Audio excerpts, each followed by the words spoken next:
नमस्ते, मैं डॉक्टर मल्लिकार्जुन बात कर रहा हूँ। इसके पहले भी बहुत से वीडियोस कर चुका हूँ। आप सबको मालूम है। मैं एक इंटेंसिव केयर स्पेशलिस्ट हूँ। आज एक इम्पॉर्टेंट टॉपिक बात करने वाला हूँ। उसको बोलते हैं स्टेटस आस्थमैटिकस। स्टेटस आस्थमैटिकस माने दम चढ़ना। आपको मालूम है दमा, आस्थमा, आस्थमा को दमा बोलते हैं ना।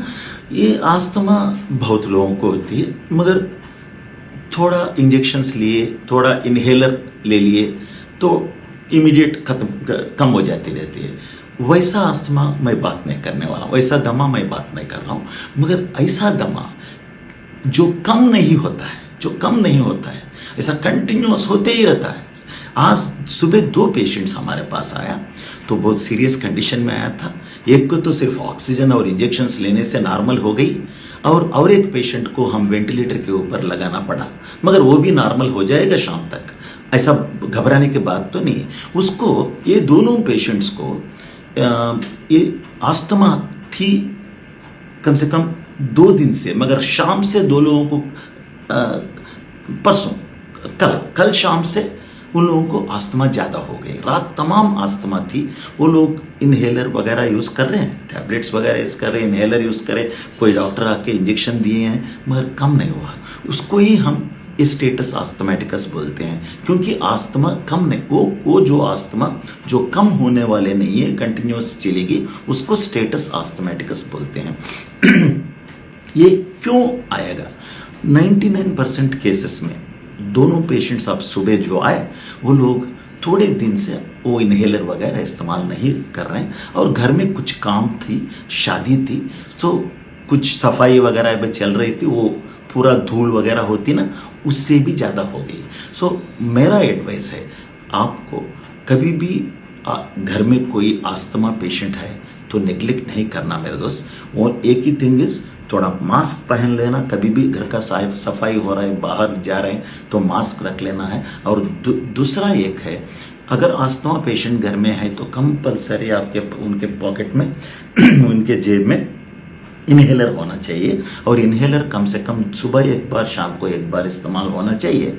और घर में कभी भी ये पल्स ऑक्सीमीटर जो हम कोविड टाइम पे यूज करते थे, एक छोटा इंस्ट्रूमेंट ऐसा हाथ को लगाते थे, लगा के देखते थे ऑक्सीजन कितना है, वो भी बहुत इंपॉर्टेंट है। पल्स ऑक्सीमीटर बोलते हैं उसको। और इनहेलर कंपलसरी है। और नेबुलाइजर बोल के एक छोटा मशीन होती है, जिसको आस्थमा हफ्ते को एक बार, हफ्ते में 2 बार हो रहा है, वो कंपलसरी एक छोटा नेबुलाइजर मशीन कंपलसरी उनके पास होना है, क्योंकि ये नेबुलाइजर मशीन से 90% आस्थमा कम हो जाती है। उसमें जो दवा डालते हैं वो लिवोलिन एक इंजेक्शन होती है, और बुडेकॉर्ट बोल के और एक इंजेक्शन, दोनों मिला के देते हैं। उसमें थोड़ा सलाइन मिला के वो छाम्बर में डाल के उससे आप नेबुलाइजेशन लेना है। छोटा मशीन है नेबुलाइजर, बहुत चीप है, 1000 रुपीज में मिल जाती है, लेस देन 1000 रुपीज, 1000 रुपीज के अंदर मिल जाती है, मगर आपको सेव कर देती है। सो ये 3 compulsory, pulse oximeter, nebuliser, inhaler तो चलता ही रहता है,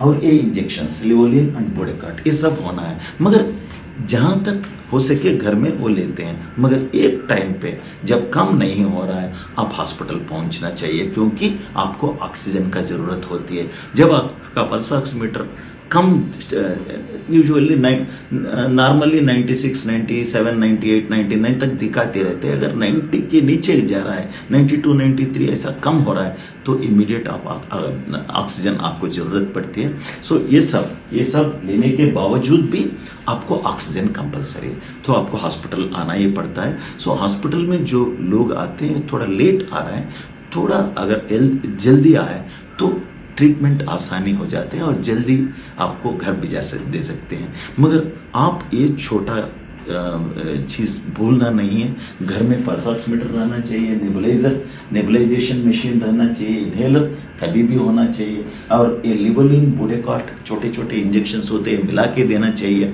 ये मिला के आप इमीडिएट देना पड़ता है। और अगर आपका जो पेशेंट है, मरीज है, उसको बहुत फ्रीक्वेंटली उनको आस्थमा चढ़ रहा है, अगर सांस चढ़ रहा है, तो एक चीज याद रखना, आप घर में ऑक्सीजन सिलेंडर भी रख लेना अच्छा है, क्योंकि ऑक्सीजन का जरूरत पड़ती है। अगर ऑक्सीजन सिलेंडर नहीं तो आजकल थोड़ा ऑक्सीजनेटर बोल के एक छोटा मशीन आ रहा है, आपको देखे होंगे कोविड टाइम में बहुत लोग परचेज करे उसे, खरीदे उसे।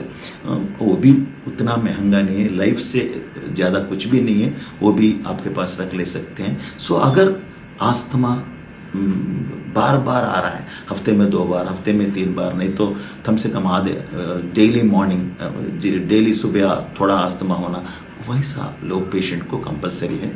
और ये चीज़ों के बावजूद भी आप अगर कम नहीं हो रहा है, आपका ऑक्सीजन थोड़ा कम हो रहा है, तो इमीडिएटली आप हॉस्पिटल पहुंचे, पहला ऑक्सीजन लेना है और उसके साथ में हमारा ट्रीटमेंट होगी।